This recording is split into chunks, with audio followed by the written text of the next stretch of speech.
कैसे हो मेरे प्यारे बच्चों? आइयो बहुत अच्छे होंगे। तो करते हैं अपना चैप्टर कंटिन्यू जहां पर हमने छोड़ा था उससे आगे। तो स्टार्ट करते हैं। मैं ईशा शर्मा, आप देख रहे हैं गियर अप मैथ्स लैब, जहां मैथ्स को सिंपल एग्जाम रेडी बनाया जाता है। तो अगर आप लोगों ने अभी तक चैनल को सब्सक्राइब नहीं किया है तो प्लीज चैनल को सब्सक्राइब जरूर कर लेना। तो चलो देखो, आज करेंगे what are the angles between the diagonal. इससे पहले के जो कारपेंटर्स प्रॉब्लम थी उसके 2 क्वेश्चन हमने सॉल्व कर लिए थे। आज हम 3rd क्वेश्चन सॉल्व करेंगे। What are the angles between the diagonals. Diagonals के बीच में जो एंगल्स होते हैं वो क्या होंगे? डायगोनल के बीच के आज हमें एंगल फाइंड आउट करने हैं। तो देखो, लेट्स से आपका ये रेक्टेंगल है, इसके डायगोनल्स हैं, इसके जो बीच का एंगल है ये 60 डिग्री है। हमने ले लेके क्या है 60 degree. If you draw the two diagonals such that their length are equal, they bisect each other and have an arbitrary angle से 60 डिग्री। हमने ये प्रूव कर दिया था कि डायगोनल्स जो है वो एक दूसरे को बाइसेक्ट करते हैं तो और इक्वल लेंथ के होते हैं। तो ये डायगोनल्स क्या है, इक्वल लेंथ के और बाइसेक्ट कर रहे हैं, तो हमने इनके बीच का एंगल क्या ले लिया 60 degree. Can you find all the remaining angles. तो क्या हम ये बाकी के एंगल्स निकाल सकते हैं? बिल्कुल निकाल सकते हैं, बहुत इजीली निकाल सकते हैं। देखो ये एंगल कितना है 60 डिग्री, तो ये वाला एंगल कितने डिग्री का होगा? वर्टिकली अपोजिट एंगल है तो ये भी तो 60 डिग्री होगा या नहीं होगा? ये एंगल कितने डिग्री का होगा 60 डिग्री का।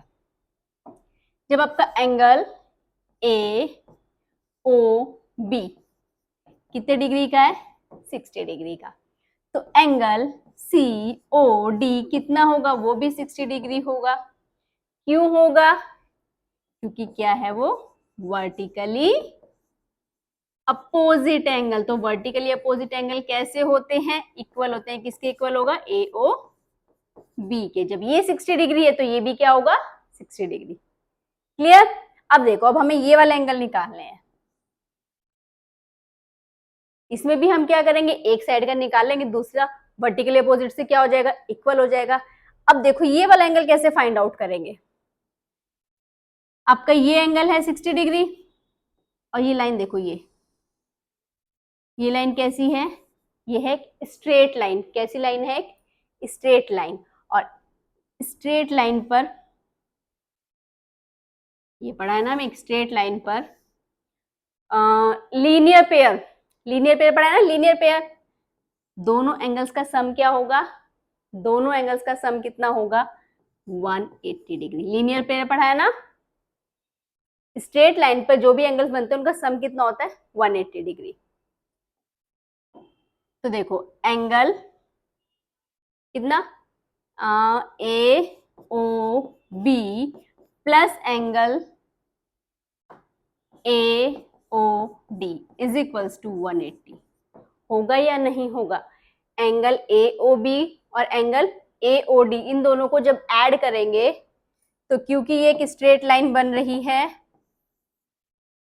क्योंकि ये एक स्ट्रेट लाइन बन रही है, इस पे 2 एंगल्स बन रहे हैं, तो इन दोनों एंगल्स का सम कितना होगा 180 डिग्री। कितना होगा 180 डिग्री। तो एंगल ए ओ बी तो हमें पता है कितना है 60 degree, plus angle A O D हमें फाइंड आउट करना है इज इक्वल्स टू 180 डिग्री। बात समझ में? यहाँ पे आप लिख सकते हो कैसे कि ये लीनियर पेयर है। किस बेस पे हमने लिखा कि इन दोनों का सम 180 होगा? लीनियर पेयर के बेस पे। ठीक है, अब देखो हमें निकालना है एंगल ए ओ डी। क्या हो जाएगा 180 माइनस 60 डिग्री, तो कितना आया 120 डिग्री। तो एंगल ए ओ डी कितना आया बच्चों? ये आया 120 डिग्री। कितना आया 120 डिग्री।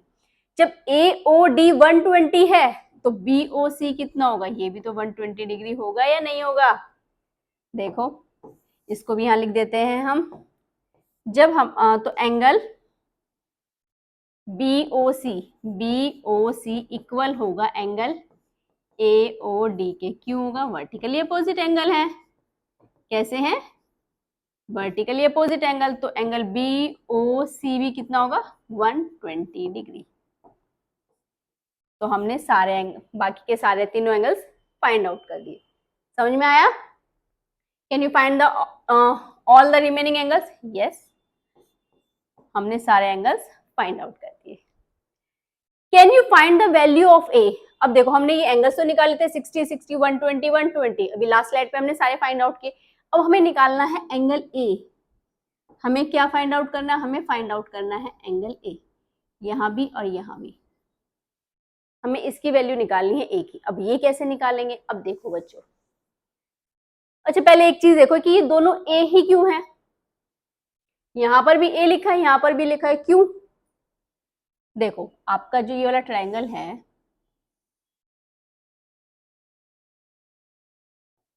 रुक जाओ इसको ऐसे समझो, आप नॉर्मल ट्रायंगल में समझो पहले, A B C, isosceles triangle पढ़ा है जिसकी दो साइड्स कैसी होती हैं, इक्वल होती है। आइसोसेलेस की क्या होती है, दो साइड्स इक्वल होती हैं, और इक्वल साइड्स के जो अपोजिट एंगल्स होते हैं वो भी कैसे होते हैं, वो भी इक्वल होते हैं। इक्वल साइड्स के अपोजिट एंगल्स इक्वल होते हैं। देखो इस वाले साइड के अपोजिट कौन सा एंगल है, ये वाला, इस वाली साइड के अपोजिट कौन सा एंगल है, ये वाला। जब ये दोनों साइड्स इक्वल हैं तो उनके अपोजिट एंगल्स भी कैसे होंगे, इक्वल होंगे। तो सेम यहाँ पर भी यही है कि देखो हमने क्या कहा था कि जो रेक्टेंगल के डायगोनल्स हैं वो क्या करते हैं, बाइसेक्ट करते हैं, मींस आपस में ये इक्वल होते हैं। तो ये दोनों साइड्स कैसी हैं, इक्वल हैं। इसके अपोजिट एंगल कौन सा है, ये, इसके अपोजिट एंगल कौन सा है, ये, तो ये दोनों एंगल्स भी कैसे होंगे, इक्वल होंगे। बात समझ में आई?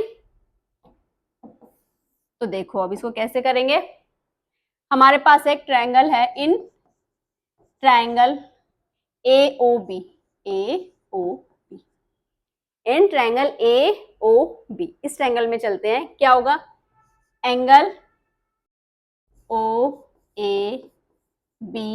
Plus angle ABO plus angle AOB is equals to 180 degree. अब आप लोग ये मत कहना कि मैम इन दोनों को ऐड करके आपने 180 क्यों लिख दिया, ये है हमारी एंगल सम प्रॉपर्टी। क्या है, एंगल सम प्रॉपर्टी, कि ट्रायंगल के तीनों एंगल का सम क्या होता है, ट्रायंगल के तीनों एंगल का सम होता है 180 डिग्री। तो हमने क्या किया, देखो OAB, OAB मीन्स ये वाला एंगल, ABO, ABO मीन्स ये वाला एंगल, AOB, AOB मीन्स ये वाला एंगल, तीनों को ऐड किया तो क्या आया, 180 डिग्री। क्लियर? अब देखो OAB, OAB इसकी वैल्यू कितनी है, A, प्लस ABO इसकी वैल्यू भी कितनी है, A, तो A प्लस A प्लस इसकी वैल्यू कितनी है, 60 डिग्री। किसके इक्वल आ जाएगा, ये आएगा 180 डिग्री के इक्वल।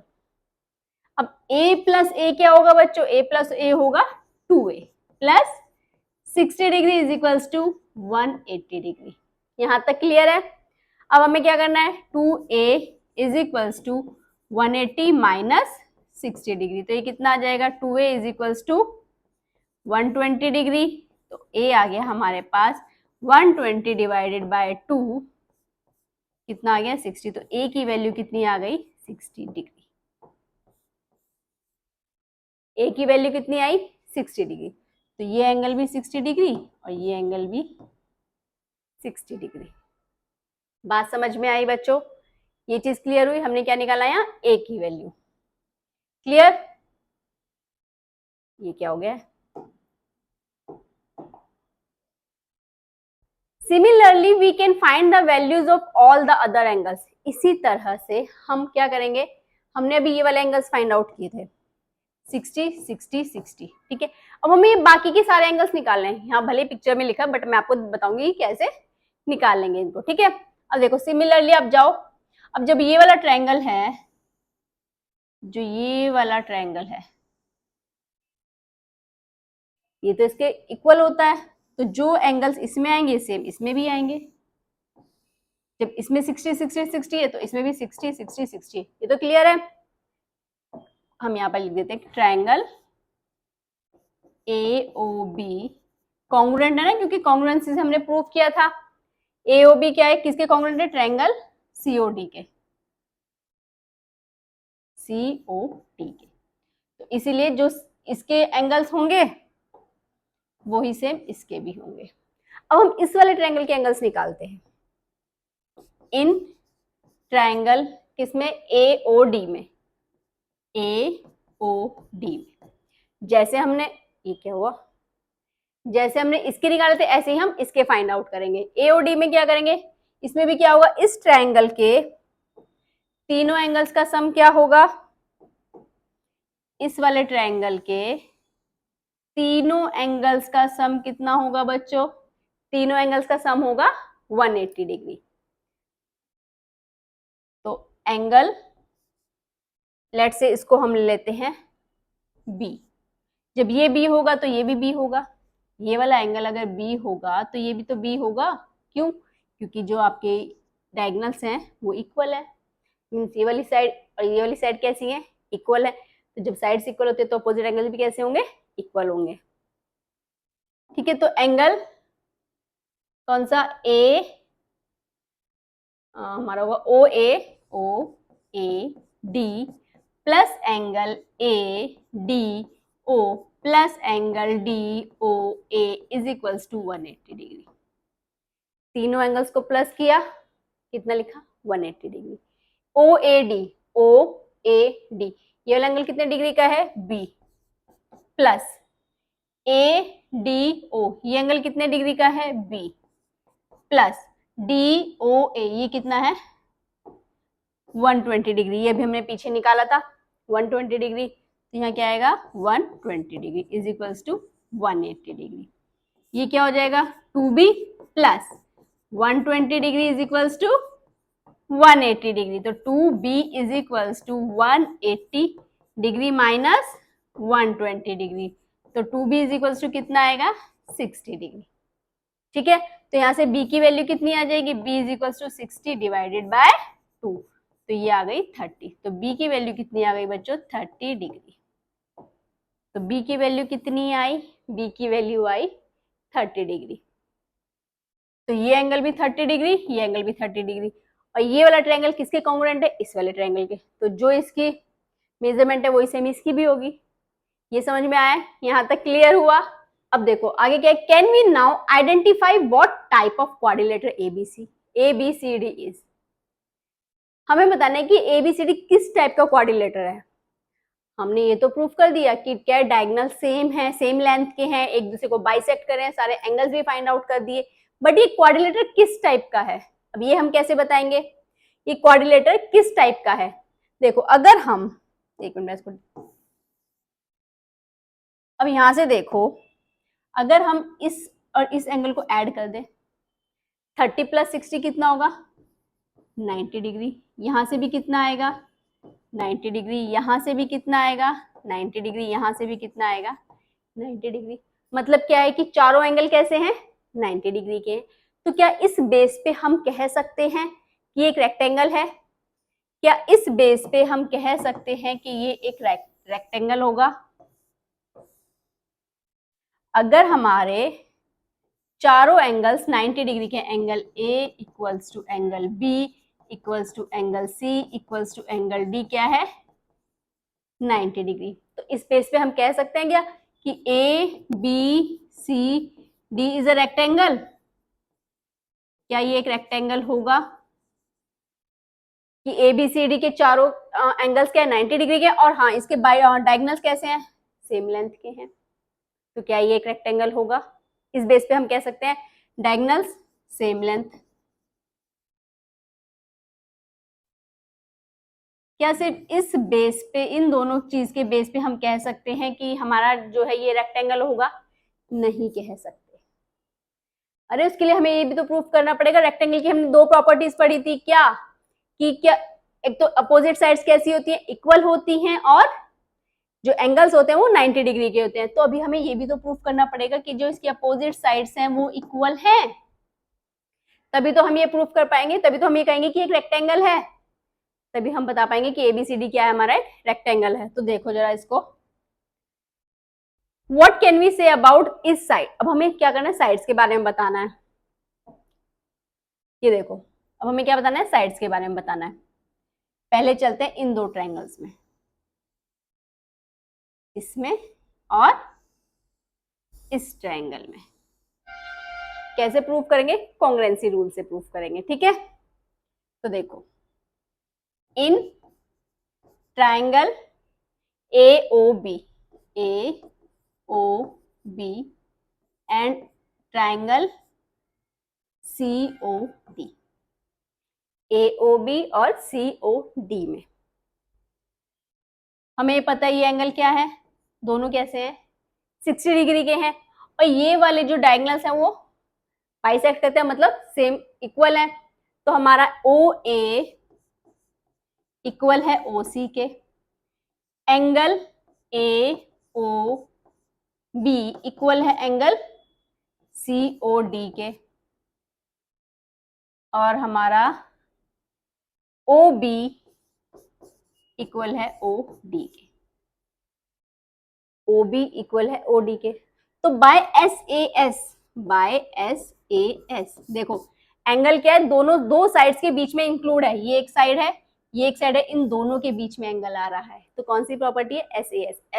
एंगल क्या हमारा? इंक्लूडेड एंगल है। SAS से हम कहेंगे कि दोनों ट्रायंगल कैसे हैं, कौन सा? AOB कॉन्ग्रुएंट है एंगल, कॉन्ग्रुएंट है एंगल COD के। तो फिर बाय CPCT क्या कहेंगे बच्चों? हम बाय CPCT से हम क्या कहेंगे कि AB जो है वो CD के इक्वल है, AB is equals to CD। तो हमने कह दिया कि ये वाली साइड इसके इक्वल है। सेम हम इन दोनों ट्रायंगल्स में करेंगे, इस ट्रायंगल में और इस ट्रायंगल में करें। चलो इसको करते हैं थोड़ा सा साइड, आ जाओ। अब चलेंगे इन ट्रायंगल किसमें? AOD में एंड BOC में, AOD में एंड ट्रायंगल COB में, COB, ठीक है। OA इक्वल है आपकी OC के, OA इक्वल है OC के, ये हम पहले भी प्रूव कर चुके हैं ना। एंगल AOD इक्वल है एंगल BOC के, वर्टिकली अपोजिट एंगल है, आप यहां लिख सकते हो वर्टिकली अपोजिट एंगल है, और इसके लिख सकते हो आपने, ये हम पहले प्रूव कर चुके हैं, ठीक है। और क्या है हमारे पास? OA हो गया हमारे पास, OB is equals to OD। Again SAS कौन सी अप्लाई हो रही है, कौन सा कॉन्ग्रुएंसी रूल अप्लाई हो रहा है? SAS। एंगल आपका यहां भी देखो इंक्लूडेड है, ये साइड और इसके बीच का एंगल, ठीक है। क्या होंगे दोनों ट्रायंगल? कैसे हो जाएंगे हमारे? दोनों ट्रायंगल हो जाएंगे congruent, COB। Then by CPCT क्या लिखेंगे बच्चों कि हमारी AD जो है वो इक्वल है BC के, तो ये वाली साइड इसके इक्वल आ गई। अब हम कह सकते हैं कि हाँ ये एक रेक्टेंगल है, क्यों? क्योंकि इसके चारों एंगल्स 90 डिग्री के और अपोजिट साइड्स कैसी हैं? इक्वल है। क्लियर? चलो, will ABCD remain a rectangle if the angles between the diagonals are changed? Can we generalize this? अगर हम अभी हमने पीछे पढ़ा कि ये एंगल हमने कितने डिग्री का निकाला था, डायगोनल्स के बीच का एंगल हमने निकाला था कि ये 60 डिग्री का हमने माना था, ये 60 डिग्री है, तो देन ये भी हमारा 60 डिग्री होगा, ये आया था हमारा 120 डिग्री और ये आया था 120 डिग्री। क्या रेक्टेंगल बनाने के लिए जो डायगोनल्स हैं उनके बीच का एंगल 60 डिग्री ही रहना चाहिए या कोई और एंगल भी हो सकता है? इसको फाइंड आउट करें कि वो हमसे क्वेश्चन में ये पूछा है बच्चों कि क्या डायगोनल्स के बीच का एंगल 60 डिग्री ही होना चाहिए तभी वो एक रेक्टेंगल बनेगा, अदरवाइज नहीं बनेगा। चलो चेक करते हैं। तो यहां पर हमने यहां पर क्या लिया? x, क्या लिया यहां पर हमने? x। तो x की वैल्यू फाइंड आउट करते हैं। इसको सॉल्व करने के लिए हमें इन 3 क्वेश्चंस के आंसर करने हैं। देखो, can you find the other angles, हमें सारे एंगल्स फाइंड आउट करने हैं। What is the value of a in degree in terms of x, हमें x के टर्म में a की वैल्यू निकालनी है। What can we say about AB and CD and AD and BC और sides के बारे में हम क्या कह सकते हैं, वो हमें सब ये तीन इनके आंसर्स फाइंड आउट करने हैं, करेंगे, इसको सॉल्व करते हैं। चलो यहाँ पर लेट्स से एंगल क्या है हमारा x, एंगल क्या है x। जब ये x है तो ये भी क्या होगा एंगल, ये भी होगा x। तो ये वाले एंगल क्या होंगे, ये x है ये x है, तो ये एंगल कितना होगा, एंगल AOD कितना होगा। ये क्या है हमारी एक स्ट्रेट लाइन, दोनों एंगल्स का सम कितना होगा, दोनों एंगल्स का सम कितना होगा 180 degree. Angle AOD plus angle AOB कितना होगा 180 डिग्री, लीनियर पेयर, ठीक है ना। जो पीछे किया था सेम उसी तरह से करेंगे, लीनियर पेयर कितना होगा 180। AOB की क्या है, AOB कितना है हमारा x, तो angle AOD plus x is equals to 180 degree. तो AOD कितना होगा हमारा, AOD हमारा होगा 180 माइनस x, कितना होगा 180 माइनस x। तो ये वाला एंगल कितना आएगा, ये आएगा 180 डिग्री माइनस x। जब ये 180 डिग्री माइनस x है तो ये भी कितना होगा 180 degree minus x। Vertically opposite angles हैं, क्लियर। तो ये एंगल्स तो हमारे आ गए, हमें निकालना है angle A in terms of x। तो देखो इसको,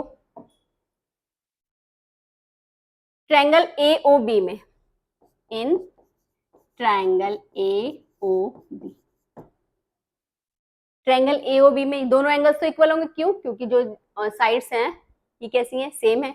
ये वाली साइड, ये वाली साइड इसके इक्वल है, तो अपोजिट साइड्स के अपोजिट एंगल्स कैसे होते हैं, इक्वल होते हैं।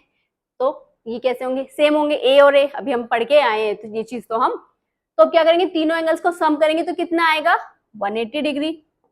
तीनों को जब ऐड करेंगे A प्लस x कितना आएगा बच्चों 180 डिग्री होगा। तीनों ट्रायंगल के तीनों एंगल का सम क्या होता है 180 डिग्री। तो यहाँ पे क्या हो जाएगा, ये हो जाएगा हमारा 2a, कहीं आप इसको फ्रैक्शन में ले लो, plus x is equals to 180 degree, ठीक है।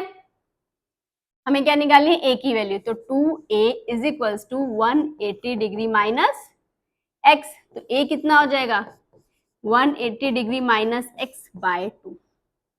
ये चीज समझ में आई।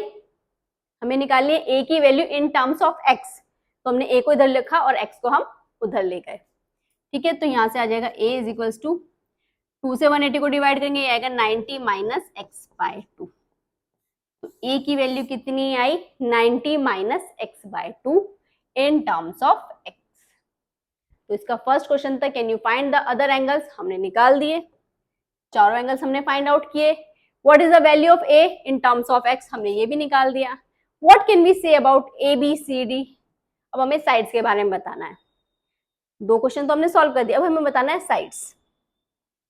देखो ये वाला ट्रायंगल इसके कॉन्ग्रुएंट होगा, तो जो एंगल्स इसके हैं वही सेम इसके होंगे, ठीक है। और ये वाला एंगल, जब ये एंगल सेम है तो ये भी एंगल कैसे होंगे, मतलब कि दोनों ट्रायंगल भी कैसे होंगे, कॉन्ग्रुएंट होंगे। ये हम उससे प्रूव कर सकते हैं बाय कॉन्ग्रुएंसी रूल से। देखो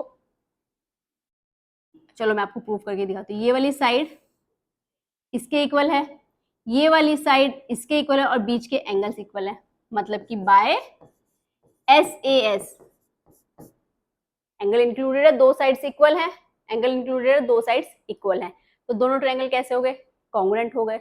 तो बाय CPCT ये वाली साइड किसके इक्वल है, इसके इक्वल है।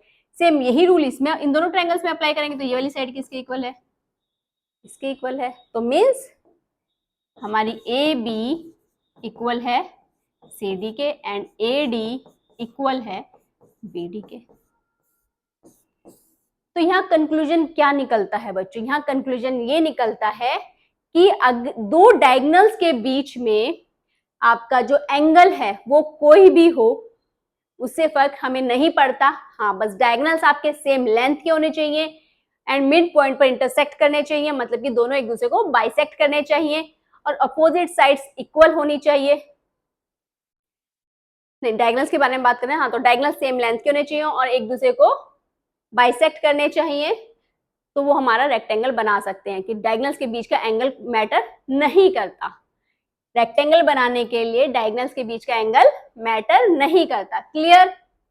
बात समझ में आई? डायगोनल्स के बीच का एंगल कुछ भी हो, मतलब कि आपके डायगोनल्स ऐसे हों या ऐसे हों या बिल्कुल ऐसे हो, कैसे भी हो, वो एक रेक्टेंगल ही बनाएंगे। ठीक है? डायगोनल्स के बीच का एंगल मैटर नहीं करता। बात समझ में आई? ये हमने कर लिया है। Hence, so no matter what the angles between the diagonals are. ठीक है, मैं आपको बता रही थी अभी कि एंगल्स के जो बीच के डायगोनल्स के बीच का जो एंगल है वो मैटर नहीं करता। If the diagonals are equal and they bisect each other, then the angle of the quadrilateral formed are 90 degree each and the opposite sides are equal, thus the quadrilateral is a rectangle. Means आपके जो diagonal हैं वो same length के होने चाहिए and bisect करने चाहिए, और जो ये एंगल्स बनते हैं ये 90 डिग्री के होने चाहिए और अपोजिट साइड्स इक्वल होनी चाहिए, तो हमारा एक क्वाड्रिलेटर क्या बनेगा? ये बनेगा एक रेक्टेंगल। बात समझ में आई? अपोजिट साइड्स इक्वल और जो एंगल्स बन रहे हैं वो 90 डिग्री के होने चाहिए, और जो आपका क्या है, ये डायगोनल्स हैं सेम लेंथ के होने चाहिए, बाइसेक्ट करने चाहिए एक दूसरे को, तो हमारा क्या बनेगा? हमारा बनेगा rectangle. Now we know how the wooden strip have to be put together to form the vertices of a rectangle. They should be equal or connected at the midpoint. तो देखो वापस से उसकी प्रॉब्लम पे आते हैं। उसको मिड पॉइंट क्या होगा? मतलब कि वो कह रहा है कि हम उनकी जो हमारे क्या थे, हमारी जो वुडन स्ट्रिप्स थी उनको कैसे अरेंज करें कि मिड पॉइंट पे। तो हमारी जो स्ट्रिप थी कितनी लेंथ थी उसकी? 8 सेंटीमीटर। ठीक है, दोनों सेम लेंथ की थी, तो इसका मिड पॉइंट क्या होगा? मिड पॉइंट होगा 4 पे। मिड पॉइंट क्या होगा? 4। तो इसको हम कैसे भी अरेंज कर सकते हैं, हम इसको ऐसे भी रख सकते हैं, हम इसको ऐसे भी रख सकते हैं, बस डायगोनल क्या है, मिड पॉइंट पे कट करने चाहिए। ठीक है, यानी कि 4 सेंटीमीटर पे जो आपके डायगोनल्स हैं वो कट होने चाहिए। डायगोनल्स के बीच के एंगल का एंगल मैटर नहीं करता, तो क्या बनेगा हमारा? एक रेक्टेंगल। बात समझ में आई? ऐसे हमारी पूरी लेंथ ली, उसका पहले मिड पॉइंट निकाला, देन उस पर दूसरा क्या रखा, दूसरी वुडन स्ट्रिप रखी, फिर उसको ज्वाइन कर दिया, तो हमारा क्या बन गया? एक रेक्टेंगल। क्लियर? यहां तक समझ में आया? तो सबसे पहले देखते हैं प्रॉपर्टी क्या होती है। अभी हमने पढ़ा जैसे एंगल सम प्रॉपर्टी, तो इस टाइप से प्रॉपर्टी क्या होती है? प्रॉपर्टी होती है आपका ज्योमेट्रिकल ट्रुथ। जो चीजें पहले प्रूव की जा चुकी हैं, जो चीजें पहले प्रूव हो चुकी है, उन्हें हम बोलते हैं प्रॉपर्टी। ठीक है, उनको हम क्वेश्चंस में एज इट इज उसको अप्लाई कर देते हैं। जैसे आपने देखा था एंगल सम प्रॉपर्टी, हमने किया था कि तीनों एंगल का सम क्या होता है? 180 डिग्री होता है। उसको हमने वहां प्रूव तो नहीं किया ना कि ट्रायंगल के तीनों एंगल का सम 180 होता है, हमने प्रूव नहीं किया, उसको सिर्फ सीधा अप्लाई किया। तो जो पहले से प्रूफ हो चुकी है वो होती है हमारी प्रॉपर्टी। बात समझ में आई? ट्रायंगल के तीनों एंगल का सम 180 डिग्री होता है और रेक्टेंगल के डायगोनल्स क्या करते हैं? बाइसेक्ट करते हैं। हमने इसमें इसको यूज किया था एज अ प्रॉपर्टी। ठीक है, फिर आता है अपने डिडक्शन। डिडक्शन क्या होता है? डिडक्शन जैसे जिसको हम प्रूफ करते हैं थ्योरम, डेफिनेशन या लॉजिकल रीजनिंग यूज करके, जिनको हम प्रूफ करते हैं वो होते हैं हमारे डिडक्शन। जैसे रेक्टेंगल के डायगोनल्स सेम लेंथ के होते हैं, वो दोनों एक दूसरे को बाइसेक्ट करते हैं, तो ये सब क्या था? हमारा डिडक्शन। हमने वहां लॉजिकल रीजनिंग अप्लाई करी, थ्योरम अप्लाई करी, प्रॉपर्टीज अप्लाई करी, तो हमने प्रूफ किया कि ट्रायंगल जो होते हैं डायगोनल्स उनके बाइसेक्ट करते हैं। ये था हमारा एक डिडक्शन कि उसके जो हमारे क्या होते हैं, रेक्टेंगल के जो डायगोनल्स होते हैं वो बाइसेक्ट करते हैं। ये हमारा एक डिडक्शन है जिसको हमने थ्योरम, प्रॉपर्टी ये सब अप्लाई करके प्रूफ किया था। हमने वहां SAS कॉन्ग्रुएंसी रूल भी लगाया था। ठीक है ना, तो हमने क्या लगाया था? SAS या SSS कॉन्ग्रुएंसी रूल अप्लाई किया था, उसके बेस पे हमने उसको प्रूफ किया था। तो ये होता है हमारा डिडक्शन। एक वर्ड और आता है आपका कंजक्चर। क्या आता है? कंजक्चर। कंजक्चर क्या होता है? ये पैटर्न्स देखकर या एक्सपेरिमेंट से गैस करते हैं, इसको हम गैस करते हैं, ये हमारा प्रूफ नहीं होता। ये क्या होता है, ये एक एजुकेटेड गैस होता है, और ये जब तक प्रूफ ना मिले तो ये फाइनल ट्रूथ नहीं होता। ये क्या होता है, एक आपका एजुकेशनल गैस होता है, ये एक ट्रूथ नहीं होता, क्योंकि इसको प्रूफ नहीं किया जाता।